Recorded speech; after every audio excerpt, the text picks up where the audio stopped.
Quand la sœur dit, je sais que le baptême ne sauve pas, voici, écoutons un peu Jésus-Christ lui-même. Lorsque Jésus se présente à Jean-Baptiste,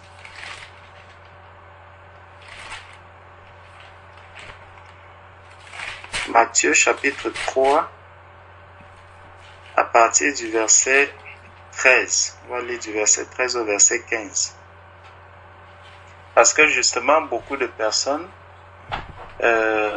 pensent que le baptême n'est pas quelque chose d'important, comme certains diront, le baptême ne sauve pas. Oui, le baptême ne sauve pas. Le juste vivra par la foi, c'est vrai. Mais le baptême est un commandement que Jésus a laissé. Dans Matthieu, chapitre... Je vais commencer d'abord par là. Je ne vais pas parler long, rassurez-vous. Je vais juste dire deux ou trois mots. C'est le Seigneur Jésus qui nous laisse un commandement. Dans Matthieu 28, verset 19, il dit « Allez, faites de toutes les nations les disciples. Baptisez-les au nom du Père, du Fils et du Saint-Esprit. » Donc, le baptême est un commandement du Seigneur. Ne prenons donc pas le baptême, que quelqu'un ne se base pas sur le fait que, comme certains disent, le baptême ne sauve pas, alors le baptême c'est quelque chose que nous pouvons négliger. Si quelqu'un entend cette parole, qu'il dise à cette personne, loin de moi Satan. Dans Marc 16, verset 26, il dit, Marc 16, il dit, celui qui croira et qui sera baptisé sera sauvé. Celui qui croira et qui sera baptisé sera sauvé. Ça, c'est les paroles du Seigneur lui-même. Et regardons ce que Jésus avait dit à Jean-Baptiste lorsqu'il est venu à Jean-Baptiste. Et justement, Jean-Baptiste a voulu s'opposer ou résister au baptême de Jésus. Jésus qui est le chemin, la vérité et la vie. C'est lui qui dit à Jean-Baptiste ces paroles. Alors Jésus vint de la Galilée au Jourdain vers Jean pour être baptisé par lui. Mais Jean s'y opposait en disant, c'est moi qui ai besoin d'être baptisé par toi. Cette parole que Jean-Baptiste dit, elle est vraie. C'est lui qui a besoin d'être baptisé par Jésus. Et Jésus baptise, il baptise tous les hommes qui sont sur la terre, mais il les baptise du Saint-Esprit. Sauf que le Seigneur utilise aussi l'être humain pour que l'être humain, Jésus a dit, je bâtirai mon église. Je bâtirai mon église. Lorsque Jésus bâtit l'église, il bâtit l'église avec les ouvriers du Seigneur. Donc, le Seigneur amène l'être humain à participer au travail qu'il est en train d'accomplir. Il utilise l'humain, il utilise les ouvriers, il utilise son épouse. Parce que la parole de Dieu nous dit que la femme est l'aide de son mari. L'aide de son mari. Donc, il y a des choses que la femme aussi fait dans la maison. La femme n'est pas une figurante dans la maison. C'est pour ça que l'épouse participe aussi au travail que Jésus est en train d'accomplir sur la terre. Jésus va dire à Jean-Baptiste, donc, lorsque Jean-Baptiste lui dit que non, ce que tu viens me demander là, en réalité, c'est toi qui dois le faire. C'est toi qui dois me baptiser. Mais Jésus il répond à Jean-Baptiste par rapport à cette parole en lui disant que Jésus lui répondit, laisse faire maintenant, car il est convenable que nous accomplissions ainsi toute justice, que nous laissions faire tout ce qui est juste. Le baptême, c'est quelque chose qui est juste devant Dieu. Donc, si quelqu'un dit que le baptême, ce n'est pas nécessaire, le baptême ne me sauve pas, oui, le baptême, si tu peux être baptisé, mais si tu ne suis pas le Seigneur, si tu ne travailles pas à ton salut, si tu n'as pas la foi dans ce que Jésus-Christ a accompli au moment de ton baptême, si tu n'as pas la foi à ce que Jésus a accompli au moment de ton baptême, cela va se voir et cela est préjudiciable pour toi. Donc, lorsque quelqu'un passe dans les eaux du baptême, il faut déjà qu'il y ait la foi. Parce que quand on dit « le juste vivra par la foi », pour que ton baptême soit solide, valable, valide, il faut que toi-même tu aies la foi dans ce que Jésus-Christ a accompli dans ta vie au moment de ton baptême. C'est pour ça que nous allons voir des personnes, celui-là, il a reçu le baptême, mais quand on va lui dire que, non, il faut aller te baptiser au Jourdain. Si quelqu'un n'est pas baptisé au Jourdain, il n'est pas baptisé, tu vas encore avoir des doutes. Tu vas maintenant arriver au niveau du Jourdain, on va te dire, non, si ce n'est pas Jean-Baptiste même qui te baptise, ton baptême n'est pas valable. Tu vas aller déterrer maintenant Jean-Baptiste. Donc, la foi du disciple, même dans le baptême, regardons qui baptise Jésus. C'est quelqu'un qui vient dire à Jean-Baptiste que non, à Jésus que non, je n'ai pas, c'est toi qui dois plutôt me baptiser. Donc, Jean-Baptiste se sent d'abord inférieur à Jésus-Christ. Il se voit inutile devant Jésus-Christ. Mais Jésus a la foi totale que ce que Jean-Baptiste va faire là, c'est quelque chose de juste. C'est quelque chose de juste et il n'y aura pas un autre. C'est le seul que Jésus-Christ va faire, le seul baptême de celui qui lui dit que non, c'est moi qui ai besoin de toi dans cette situation, dans le baptême-ci. C'est moi qui ai besoin de toi, ce n'est pas toi.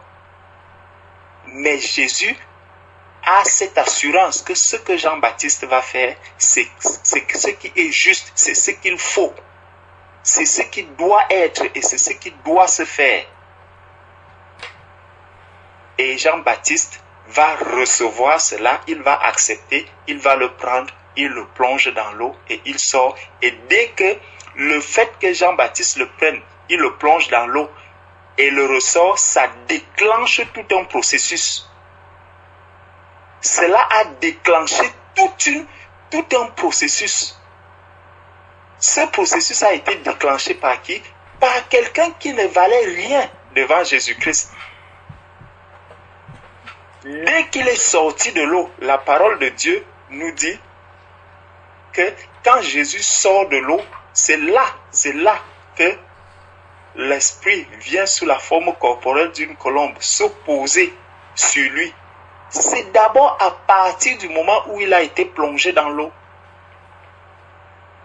Donc, il a mis sa foi dans le baptême qu'il était en train de faire.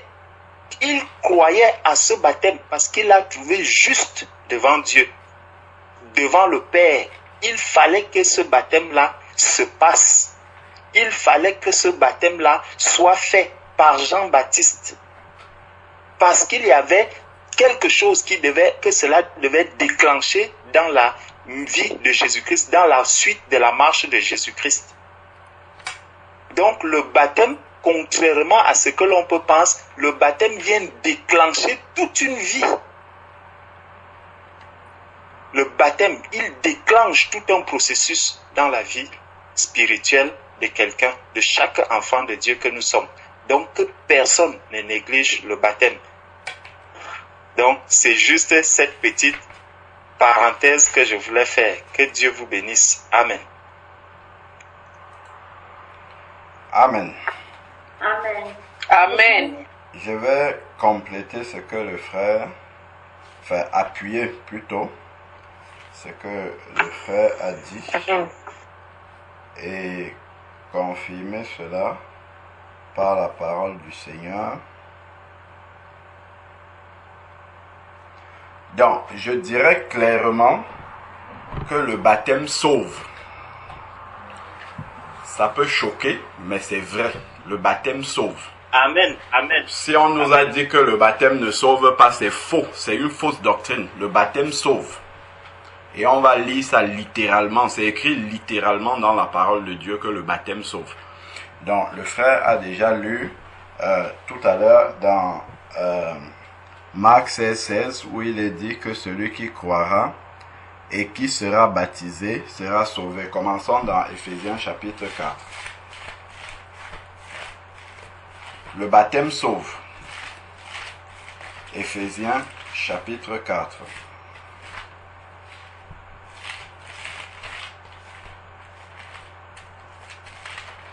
Éphésiens chapitre 4.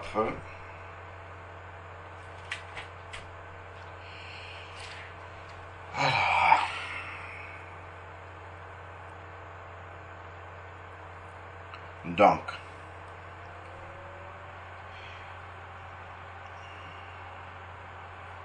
conserver, voilà. Dans Éphésiens chapitre 4, on peut prendre à partir du verset 4 jusqu'au verset 5.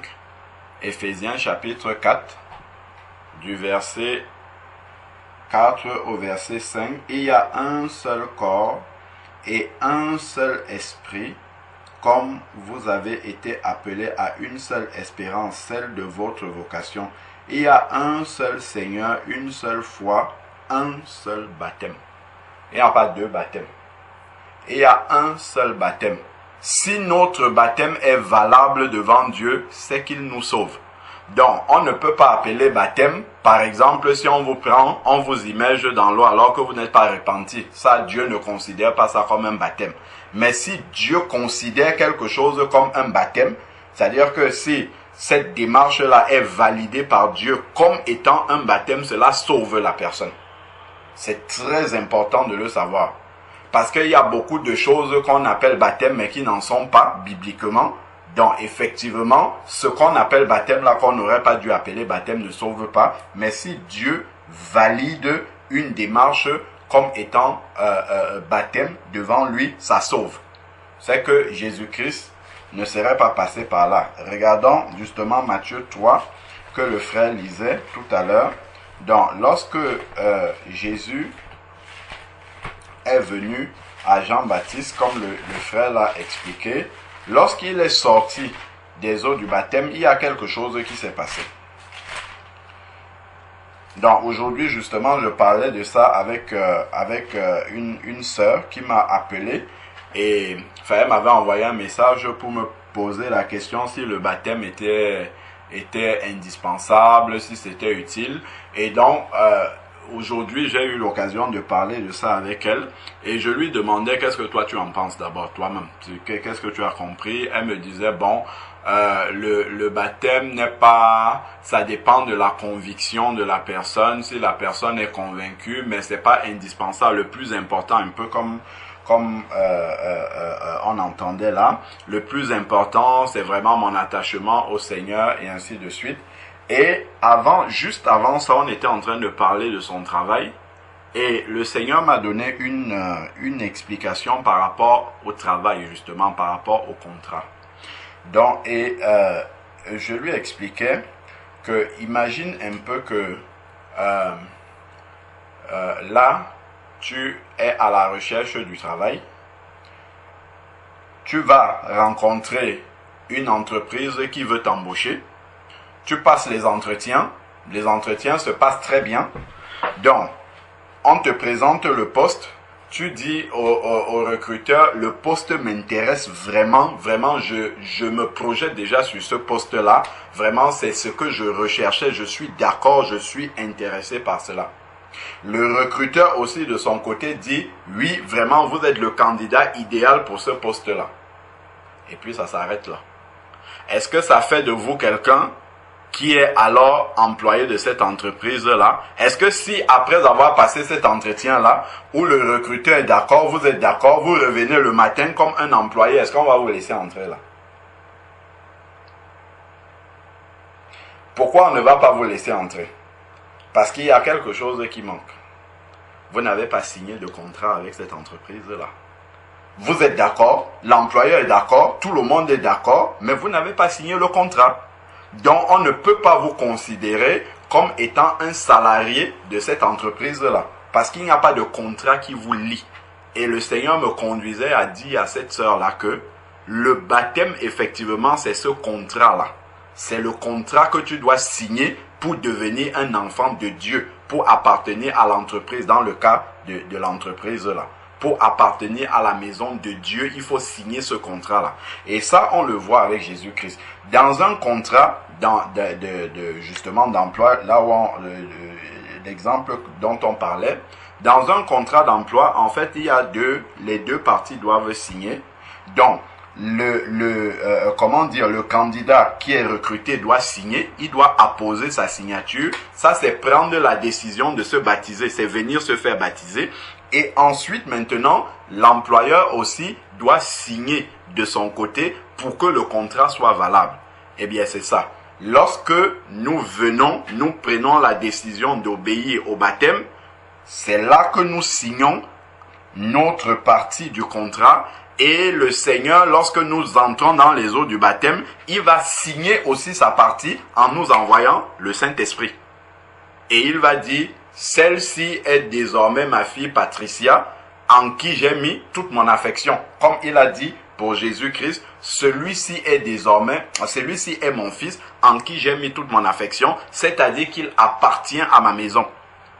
C'est là, quand le contrat est signé comme ça, que vous êtes pleinement enfant de Dieu, que vous êtes même appelé enfant de Dieu, parce que Dieu a signé le contrat en vous envoyant le Saint-Esprit.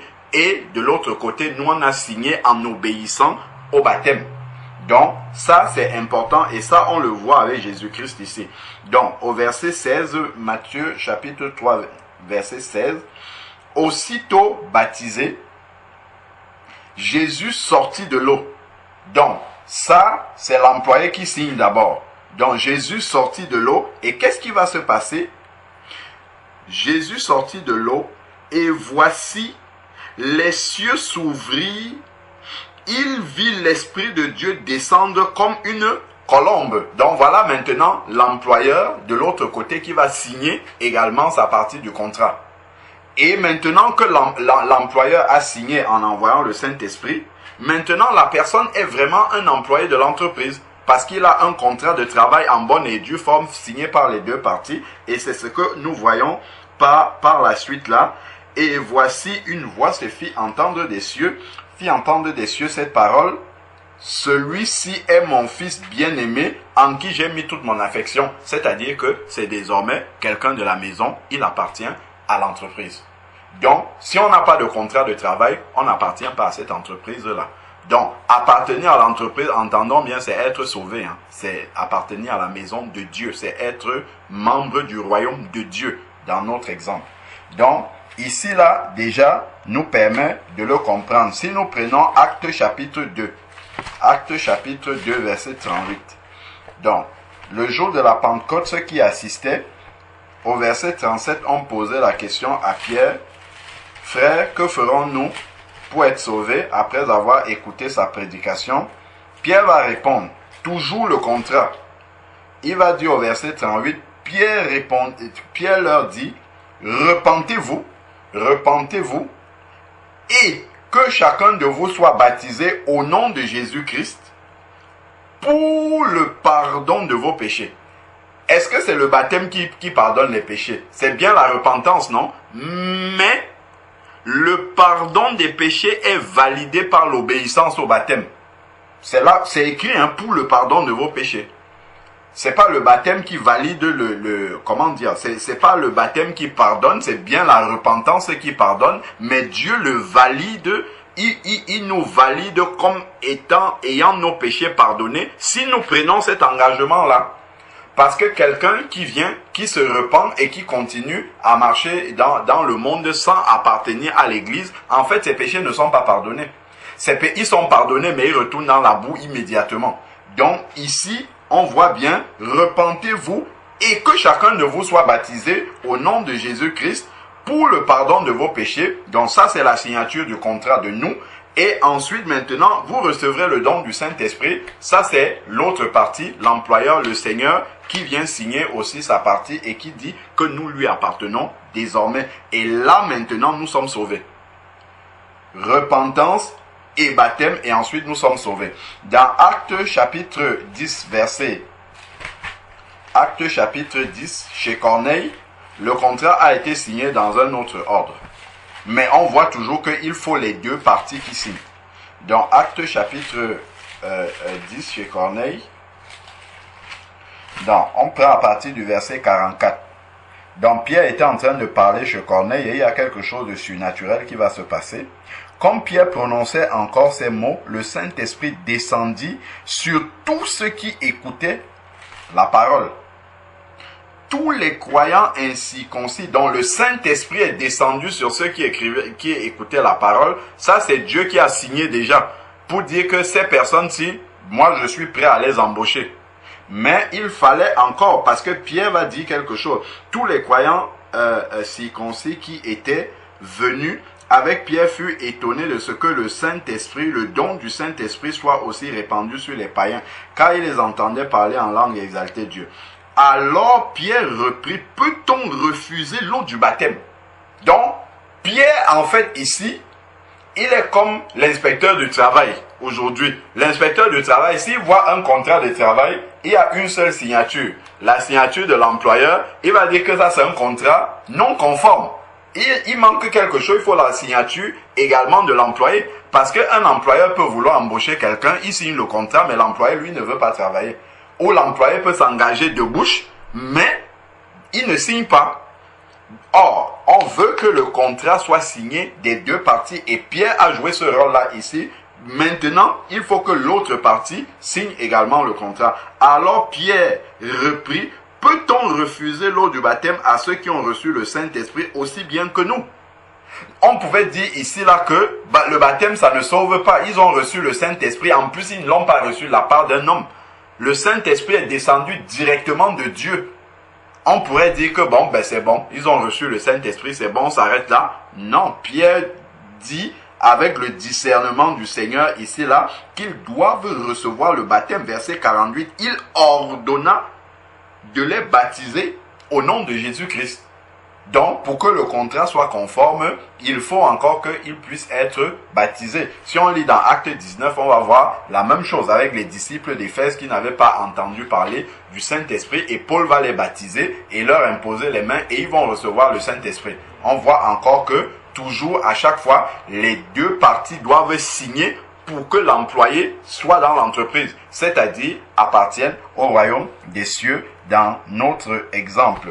Si nous prenons Exode chapitre 14, donc déjà nous savons selon 1 Corinthiens chapitre 10 où il est dit que nous savons que nos pères ont traversé, bon je vais le lire quand même parce que peut-être dans 1 Corinthiens chapitre 10, frères, je ne veux pas que vous ignorez je ne veux pas que vous l'ignorez. Nos pères ont été sous la nuée et ont passé à travers la mer. Ils ont tous été baptisés en Moïse dans la nuée. C'est l'image du baptême dans le Saint-Esprit, baptisé en Jésus. Et dans la mer, ça c'est le baptême d'eau. Ils ont tous mangé à un même aliment spirituel et tous bu à un même breuvage spirituel, car ils buvaient un rocher spirituel qui les suivait, et ce rocher était Christ. Donc en fait ici, la traversée de la mer pour les Israélites, c'était l'image du baptême. C'est juste ce qu'on voulait montrer. Alors maintenant dans Exode chapitre 14, lorsque nous regardons Exode chapitre 14, lorsque le peuple s'est enfui d'Égypte, donc, si nous commençons au verset 1, Exode 14, verset 1, L'Éternel parla à Moïse et dit, parle aux Israélites, qu'ils se détournent et qu'ils campent devant Pi-Hahiroth, entre Migdol et la mer. Donc on voit que c'est Dieu qui dirige les Israélites vers la mer.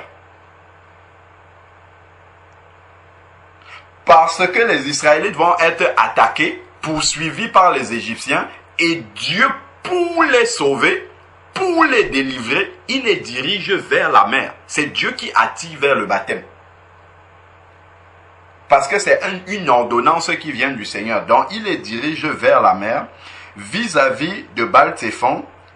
Ensuite maintenant, c'est en face de ce lieu que vous camperez, et on nous précise encore près de la mer. Donc c'est vraiment Dieu qui les conduit vers la mer.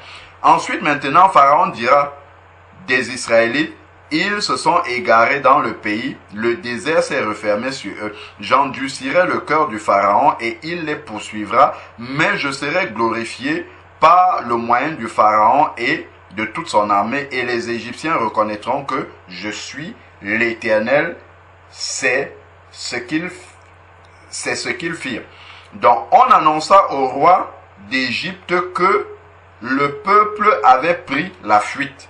Donc quand tu décides de passer par les eaux du baptême, donc en fait tu as annoncé clairement à Satan que tu es en train de prendre la fuite pour quitter l'Égypte, donc pour quitter le monde. Alors les sentiments de Pharaon et celui de ses serviteurs qui sont les démons, donc c'est le diable et ses démons, à l'égard du peuple fut changé. Parce qu'avant tu étais un serviteur de Satan, parce que tu n'étais pas né de nouveau. Et les sentiments de Satan vont changer à ton égard lorsqu'il prend connaissance que tu vas prendre la fuite. C'est justement pour ça que la sœur Morane demande de prier pour elle jusqu'à ce moment-là. Parce qu'il y aura les combats, effectivement. Alors, donc, ensuite maintenant ici, et il dit, qu'avons-nous fait en laissant partir Israël, dont nous n'aurons plus les services? Quand tu quittes le diable, tu étais un serviteur du diable, il se rend compte qu'il y aura une personne en moins appartenant au royaume de Satan qui pourra travailler pour lui. Il y aura une personne en moins qu'il pourra utiliser pour commettre justement les œuvres des ténèbres. Puisque quand tu vas venir en Christ, on va te prêcher qu'il ne faut plus mentir, il ne faut plus voler, il faut bien te comporter, il ne faut plus mal parler. Et tout ça, ce sont des œuvres des ténèbres. Et quand tu ne vas plus le faire, les œuvres des ténèbres, les serviteurs de Satan qui répandent les œuvres des ténèbres sur la terre vont disparaître. Donc, il y aura un serviteur en moins. Donc, ici, ils n'auront plus tes services parce que tu as décidé de partir. Donc, le Pharaon attela son char et prit son peuple avec lui. Donc on voit que Satan, quand quelqu'un se décide à passer dans les eaux du baptême, Satan va prendre ici son char. Il prit 600 chars d'élite et tous les chars d'Égypte. Donc quand quelqu'un décide de passer par les eaux du baptême, Satan prend toute la puissance qu'il a pour retenir cette personne-là. Donc il faut savoir que lorsque on prend la décision de se baptiser, en fait on est entré dans un combat spirituel contre Satan. J'ai exhorté encore la sœur Déborah aujourd'hui sur ce sujet-là. La sœur a eu beaucoup de combats, elle a pris la décision de passer dans les eaux du baptême. Comme elle a dit tout à l'heure dans la prière, elle a failli se trancher les doigts dans la semaine. Et aujourd'hui, le jour même où elle doit venir, elle a perdu tous les papiers du véhicule. Donc elle n'a pas pu se déplacer. Donc, quand la sœur, elle me disait que vraiment, elle ne comprend pas, j'ai dit, ma sœur, non, calme-toi. En fait, c'est écrit dans la Bible. C'est Satan qui est en train de mettre, justement, te mettre les bâtons dans les roues pour t'empêcher d'aller traverser la mer Rouge. Afin que tu puisses toujours rester de son côté et qu'il n'y ait pas de séparation entre vous. Et là, comme ça, il pourra te ramener à lui. C'est aussi simple que cela.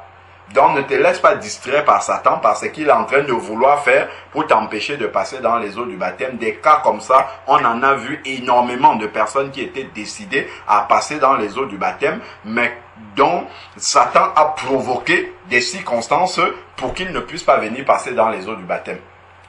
Donc voilà ici le diable qui va atteler les 600 chars et tous les chars 600 chars d'élite et tous les chars d'Égypte. Il n'y en a aucun. Il n'a laissé aucune de ses forces. Il est venu avec tout.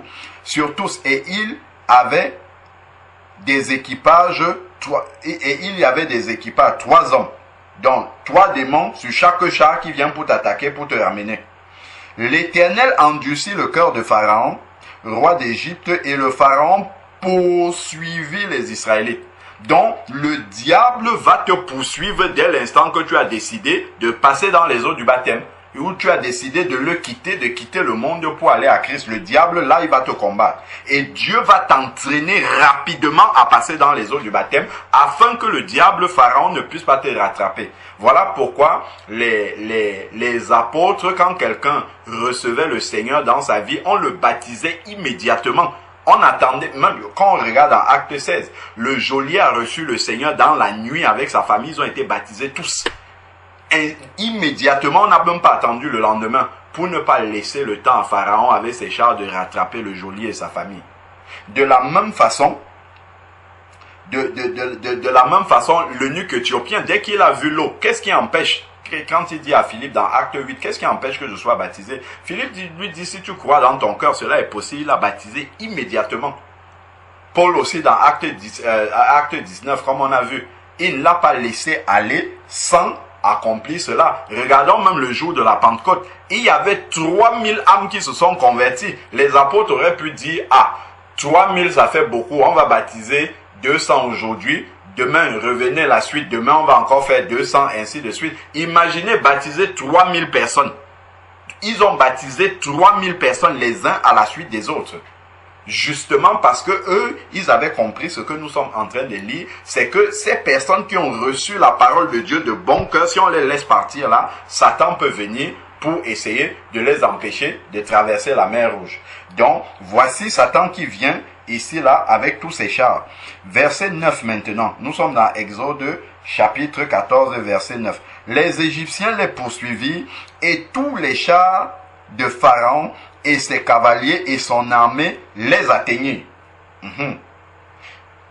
Alors, ils campaient près de la mer. Donc, Dieu les attire toujours près de l'eau. Parce qu'il va avoir le salut au travers de l'eau. Vers Pi-Hahiroth, vis-à-vis de Baal-Séphon. Donc, le Pharaon approchait, les Israélites levaient les yeux, et voici que les Égyptiens s'étaient mis en marche derrière eux.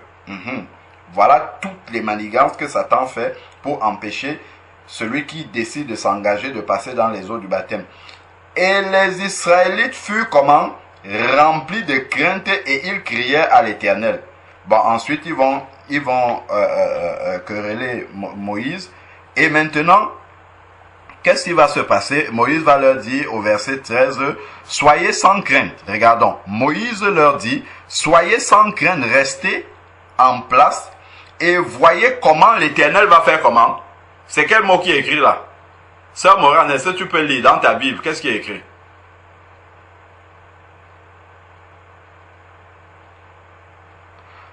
Moïse leur dit, restez en place et voyez comment l'Éternel va.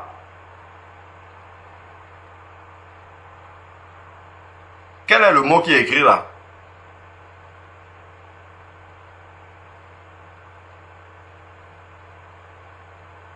C'est important de revenir lire ce qui est écrit dans la parole de Dieu. Si quelqu'un d'autre a sa Bible, il peut lire le mot qui est écrit. Comme ça viendra de quelqu'un d'autre.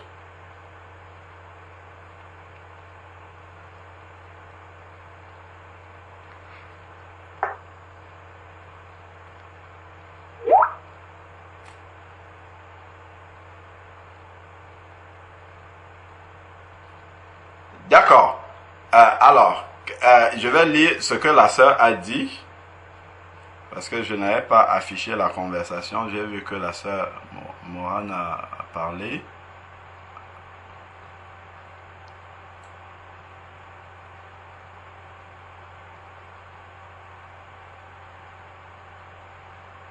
Bon. Alors, donc, la connexion n'est pas bonne. Donc, ensuite, ici, là, c'est écrit, Moïse répondit au peuple, soyez sans crainte, restez en place et voyez comment l'Éternel va vous sauver. C'est ce qui est écrit. Regardez comment l'Éternel va vous sauver. C'est Exode chapitre 14, nous sommes au verset 13. Regardez comment l'Éternel va vous sauver. Lisons ce qui est écrit. Le baptême sauve. Le baptême qui est validé par Dieu sauve. C'est ce qui est écrit là. Parce que c'est Dieu qui les a amenés près de la mer.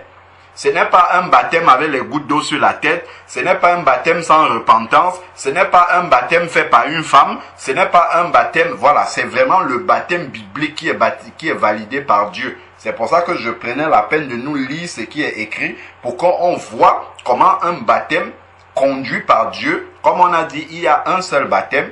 Donc quand Dieu les a conduits vers Pi-Hahiroth, près de la mer, c'est vraiment Dieu qui l'a fait. Donc ici il est montré que ce baptême-là, c'est vraiment la main de l'Éternel. Même si après ça va passer par un homme, Moïse va étendre la main pour que la mer puisse s'ouvrir, de la même manière que c'est un homme qui vous prend, qui vous plonge dans l'eau, mais Moïse n'a pas ouvert la mer. C'est Dieu qui a ouvert la mer. Moïse a juste levé le bâton. Comme nous, on va dire au nom de Jésus, c'est juste l'homme qui prononce au nom de Jésus. Mais le miracle qui va s'accomplir quand on te plonge dans l'eau, c'est Dieu qui le fait. Et c'est un acte de salut. Donc c'est écrit, regardez comment l'Éternel va vous sauver. C'est écrit là, l'Éternel va vous sauver. Donc le baptême qui est biblique sauve, c'est écrit là. D'ailleurs ici chez moi, voyez voilà, dans ma Bible, hein, le mot sauver, il y a un renvoi en dessous et c'est écrit, voyez le salut de l'Éternel qu'il fera pour vous. Là, c'est clairement écrit par le salut. Voyez le salut de l'Éternel qu'il fera pour vous. Donc, clairement ici, le baptême sauve. Parce que le mot sauver est écrit ici, là, dans la parole du Seigneur. Oui, sœur Valérie, tu veux lire dans ta version? Vas-y, on t'écoute. Le verset 13. Oui, j'ai la version Osterval. D'accord. Qui dit, et Moïse dit au peuple, ne craignez point, tenez-vous là et voyez la délivrance de l'Éternel qu'il vous accordera aujourd'hui. Amen. La délivrance de l'Éternel qu'il vous accordera aujourd'hui appuie encore justement le salut. Quand on regarde dans Colossiens chapitre 1 verset 13, il vous a délivré de la puissance des ténèbres et vous a transporté dans le royaume du Fils de son amour. C'est encore une définition du salut. Donc, effectivement, voilà le mot sauver qui est utilisé ici, le mot salut, le mot délivrance est utilisé ici.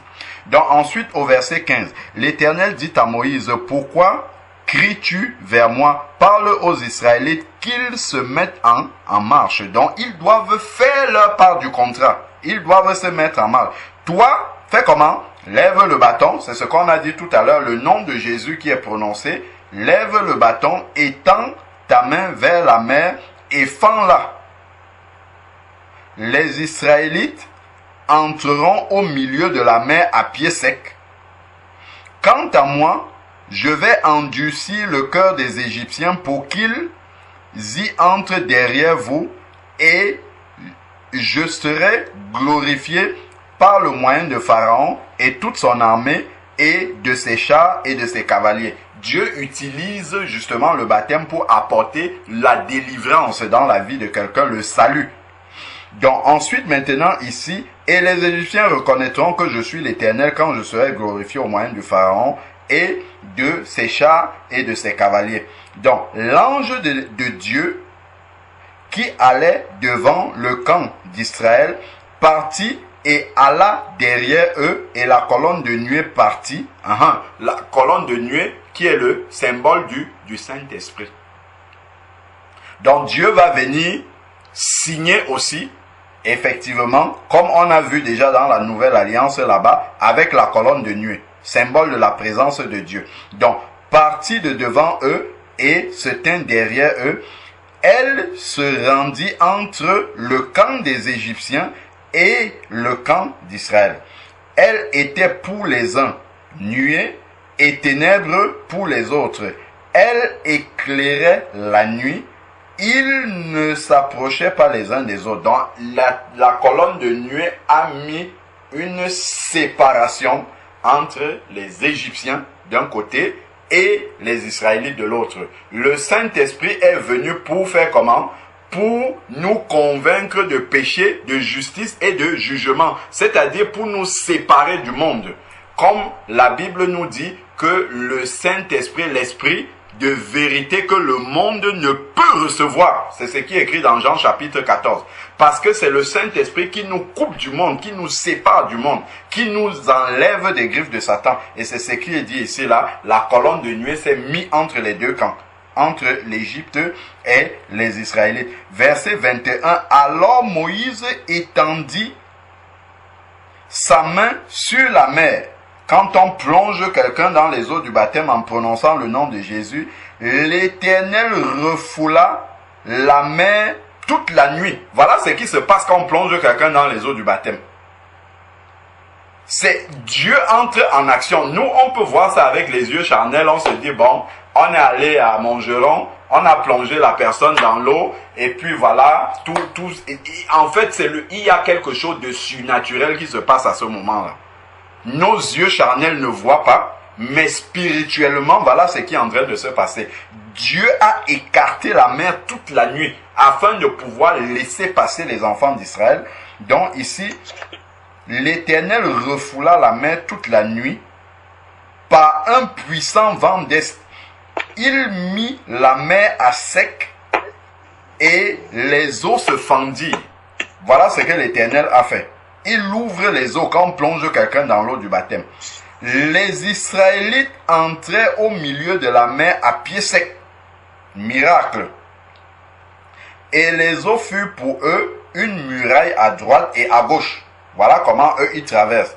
Les Égyptiens les poursuivirent et tous les chars de Pharaon et tous les chevaux de Pharaon, ses chars et ses cavaliers entrèrent après eux au milieu de la mer. Pendant la veille du matin, l'Éternel regarda de la colonne de feu et de la nuée. Donc, pendant la veille du matin, l'Éternel regarda de la colonne de feu et de la nuée le camp des Égyptiens et mit en désordre le camp des Égyptiens.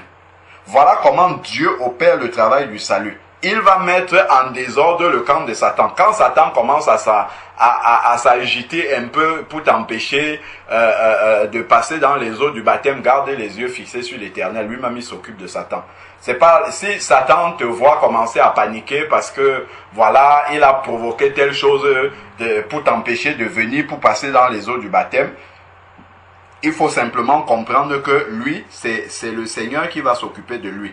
Mais s'il te voit agité, il te voit paniquer par rapport à ça, il sera très content. Il va se dire, bon, voilà, cette personne-là, je l'ai eue, elle est tombée dans mon piège, et donc elle pense que je peux empêcher. Non, l'Éternel combat. Ici, il écarta les roues des chars et alourdit la marche. Les Égyptiens dirent alors, là, voilà le diable et ses démons maintenant. Là, nous sommes dans les eaux du baptême. Je ne sais pas si nous pouvons mesurer tous les combats qu'il y a dans l'eau là. C'est déjà arrivé qu'on plonge une personne dans les eaux du baptême comme ça. La personne commence à manifester les esprits dans l'eau même. Donc ici là, il est dit, voilà tout ce qui se passe là. Dans l'eau du baptême, que nous disons que ça ne sauve pas là. Tout ça là, ça se passe dans l'eau en fait. C'est à l'intérieur de l'eau, il y a un vrai combat spirituel qui est en train de se passer pour séparer la puissance du nom de Jésus vient pour détacher la vie ancienne de la nouvelle, de la personne pour que la vie nouvelle puisse arriver. Ça, ce sont les douleurs de l'enfantement. Tout ça, c'est dans l'eau. Donc, quand on dit que le baptême ne sauve pas, c'est parce qu'on ne sait pas spirituellement, on n'a pas conscience de la profondeur du baptême, des détails spirituels de ce qui se passe dans l'eau du baptême. Donc, on voit tout le travail que le Seigneur a opéré ici, là. Il a écarté les roues des chars de Pharaon, c'est-à-dire qu'il a affaibli le diable dans ta vie. Il a dépossédé le diable de l'autorité qu'il avait dans ta vie. C'est ce qu'on voit dans Colossiens chapitre 1, verset 13. Il nous a délivrés de la puissance des ténèbres. Donc si on dit simplement que bon, oh, le baptême, ça ne sauve pas, ça sert pas. Le diable, il est présent le jour du baptême. Il est là. C'est l'invité principal le jour du baptême. Parce que ce jour-là, c'est le jour où il doit partir de ta vie définitivement. S'il traînait encore là, ce jour-là, il doit faire ses bagages et partir. Il doit définitivement partir ce jour-là. C'est pour ça que même, il va mettre des pensées dans notre esprit comme si c'était pas très important, c'est presque facultatif. Non, si on connaît la profondeur spirituelle du baptême, et il y a vraiment quelque chose qui se passe de puissant dans l'eau. Bien sûr, le baptême validé par Dieu. Donc, avec la repentance, avec l'immersion, ainsi de suite. Donc ça, quand je vois même comment Dieu écarte les roues de leur char, il alourdit la marche. Tout ça, ça se passe dans la mer. Dites-moi alors, si on baptise quelqu'un avec les gouttes d'eau de la tête, sur la tête, comment est-ce que ici là, Pharaon, avec juste quelques gouttes d'eau, peut être englouti avec tous ses chars? Comment quelqu'un peut être vraiment délivré si on lui met les gouttes d'eau sur la tête seulement? C'est en plongeant la personne dans l'eau, bien sûr, la personne qui est repentie, dont le cœur a décidé de s'engager avec le Seigneur. Quand on le met dans l'eau là et qu'on appelle le nom de Jésus, le nom de Jésus commence à terrasser les choses qui sont dans sa vie. Commence à décapiter tout ce qu'il y a dans sa vie qui ne le glorifie pas, afin que la nouvelle créature puisse sortir. Donc ici, il a alourdi la marche de Pharaon. Les Égyptiens disent, voilà Satan et ses démons, fuyons devant Israël. Voilà le salut. Fuyons devant Israël. Le diable qui cherchait à te dérouter, dans les eaux du baptême, c'est lui qui va te fuir maintenant. Il dit, fuyons devant Israël, car l'Éternel combat contre les Égyptiens. Il a fallu que les Égyptiens arrivent jusque dans l'eau des eaux du baptême. Donc les Israélites ont quitté l'Égypte, ils ont marché, c'est le symbole de ta repentance. Tu t'es repenti déjà, tu as accepté Jésus comme ton Seigneur et Sauveur, tu as commencé à suivre Jésus, mais tu n'es pas encore passé dans les eaux du baptême. Donc les Égyptiens couraient pour rattraper, mais c'est dans les eaux que les Égyptiens confessent que nous devons fuir cette personne-là maintenant. Nous devons avoir peur de cette personne-là, parce que l'Éternel combat désormais pour lui. De l'autre côté, dans le Nouveau Testament, Luc chapitre 10, verset 19, « Voici, je vous ai donné la puissance de marcher sur les serpents, les scorpions, sur toute la puissance de l'ennemi, et rien ne pourra vous nuire. » C'est dans l'eau du baptême là que tu reçois cette autorité. Parce que c'est quand Jésus est sorti des eaux du baptême que le Père a dit, signé le contrat, et il a dit, celui-ci est mon fils en qui j'ai mis toute mon affection. De la même manière, quand tu sors des eaux du baptême, le Seigneur, le Père va dire, celle-ci, elle est ma fille, en qui j'ai mis mon affection. En disant ça, les dons te sont communiqués. En disant ça, tu es validé comme quelqu'un qui a le droit d'exercer l'autorité du Seigneur.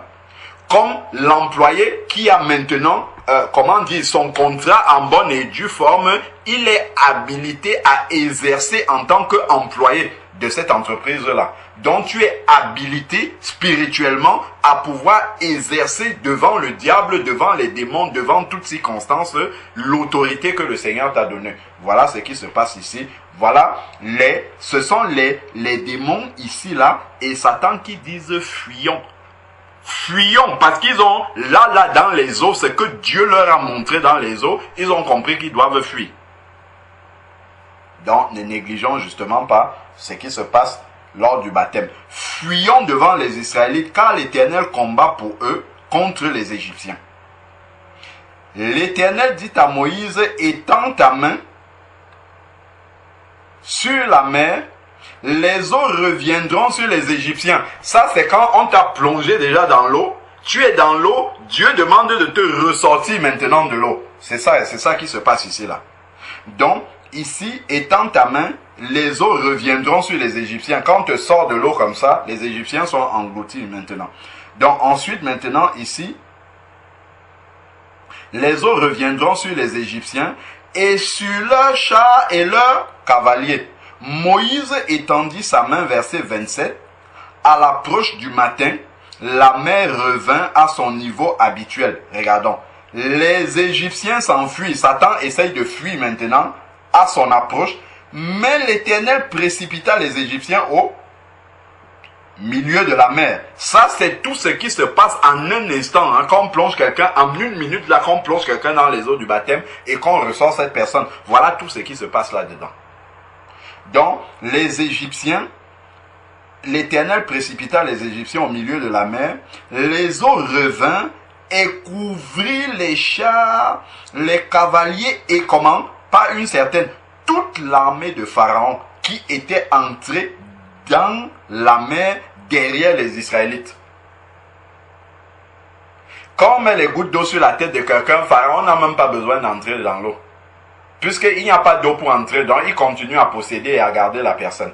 Donc ici, nous voyons que vraiment, dans cette eau-là, il y a un travail de salut vraiment qui s'opère. Il y a un travail de séparation qui s'opère entre l'Égypte et les Israélites.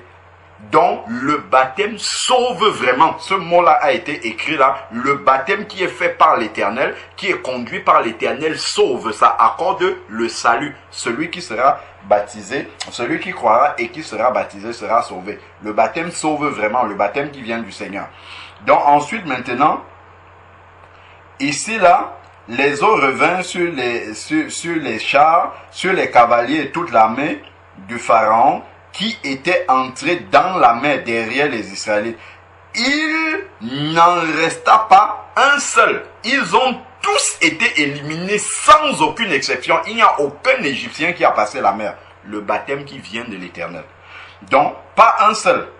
Mais les Israélites marchaient à pied sec de la mer et les eaux étaient pour eux une muraille à leur droite et à leur gauche. Ce jour-là, regardons ce qui est écrit au verset 30. Si quelqu'un peut lire le verset 30. Ce jour-là, je laisse la suite, quelqu'un lise le verset 30.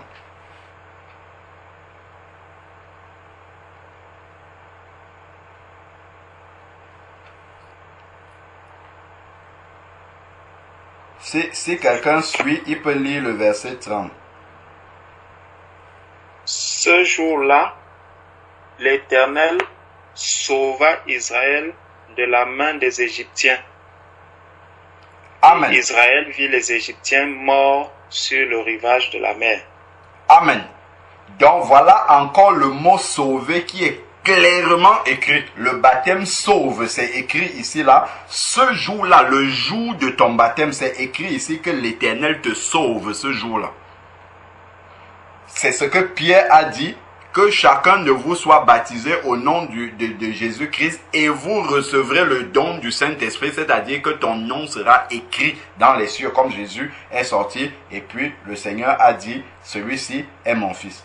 Donc, voilà, ici là, Israël vit par quelle main puissante l'Éternel avait agi contre l'Égypte. Le peuple craignit l'Éternel et crut en l'Éternel et en Moïse, son serviteur. Donc, regardons ici, si les Israélites n'avaient pas traversé la mer, seraient-ils sauvés? Point d'interrogation. Les Israélites les auraient rattrapés, ils n'auraient jamais été sauvés. Donc, le baptême sauve vraiment. On a lu dans ce texte-là par 2 fois, le mot est dit clairement. Finissons maintenant par un dernier verset. C'est dans 1 Pierre chapitre 3 verset 21. 1 Pierre chapitre 3 verset 21. Vous voyez, quand on dit, on prononce une parole, c'est bien de revenir dans la Bible pour lire ce que la Bible dit. Et là, on peut vraiment être surpris par ce que la Bible dit. Alors, si nous regardons 1 Pierre chapitre 3, verset 21,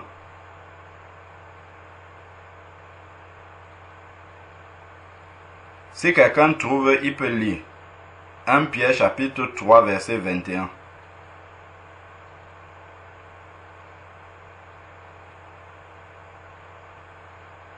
C'était une figure du baptême qui vous sauve à présent et par lequel on ne se débarrasse pas de la souillure de la chair, mais qui est la demande adressée à Dieu d'une bonne conscience par la résurrection de Jésus-Christ. Amen. Amen. C'est clairement écrit, c'était une figure du baptême qui vous sauve à présent. Donc, voilà, que quelqu'un ne nous trompe pas en nous disant que le baptême ne sauve pas. Le baptême conforme à la parole de Dieu sauve la personne. C'est clairement écrit ici, là. Donc, vraiment que Dieu soit béni et qu'il nous aide vraiment à mesurer la grandeur de ce qu'il accomplit. Parce que si vraiment le baptême était aussi facultatif que ça, le Seigneur Jésus-Christ n'aurait pas eu besoin de se soumettre à ce passage-là. Mais vraiment, comme il a dit qu'il est le chemin, la vérité et la vie dans Jean 14, 6, et c'est le modèle que nous devons suivre. Et donc, lui-même, il s'est conformé à ce baptême-là pour nous montrer ce modèle parfait-là. Amen. Donc, ça, c'était le sujet de prière de la sœur Morane. Merci beaucoup, papa. Là, mon cerveau est éclairé. Amen. Je vais encore resuivre ça avec des versets à l'appui. Vraiment, merci. Amen. Parce que, oui, une fois, j'ai dormi la nuit. Alors, on m'a fait monter sur une montagne. Alors, on a ouvert ma bouche et en fait, j'aspire aux dons spirituels. Alors, on a ouvert ma bouche et en fait, l'esprit me disait que je ouvre ma bouche. Alors, il dit, je vais remplir ta bouche par des prophéties. Alors, j'ai ouvert la bouche. Alors, et il a rempli ma bouche par des prophéties. Alors, je me suis réveillée, j'ai dit, mais Seigneur, quand est-ce que ça va commencer? Alors, je ne savais pas qu'il faut d'abord passer et sortir pour voir tout ça. Vraiment, merci, merci, que Dieu vous bénisse. C'était mon jour et mon heure. Regardez, même à cette heure-ci, je suis encore là, d'habitude, à cette heure, je dors déjà. Donc, vraiment, le Seigneur m'a parlé. Vraiment, merci, merci, merci, soyez bénis. Amen, amen. Gloire au Seigneur. Amen. Gloire au Seigneur. Donc, quelqu'un va donc prendre ce sujet de prière là, puisque c'était un sujet de prière à la base.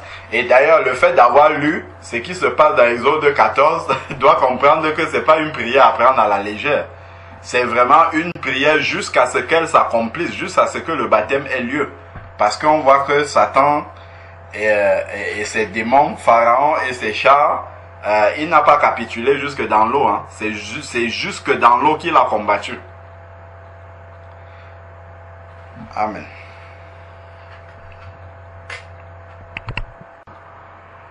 Éternel Père, ta parole est la vérité. Seigneur, merci parce que tu viens encore de nous enseigner. Tu viens encore de nous ouvrir les yeux, Père, sur le miracle que tu accomplis, Père, dans la vie de chacun de tes enfants que nous sommes. Père, merci parce que nous voyons la victoire que tu as acquise, Seigneur, en chacun de nous, lorsque nous sommes sortis des eaux du baptême. Ô Père éternel, quel Dieu puissant tu es, quel Dieu fort tu es, toi qui engloutis Satan et tous ses démons.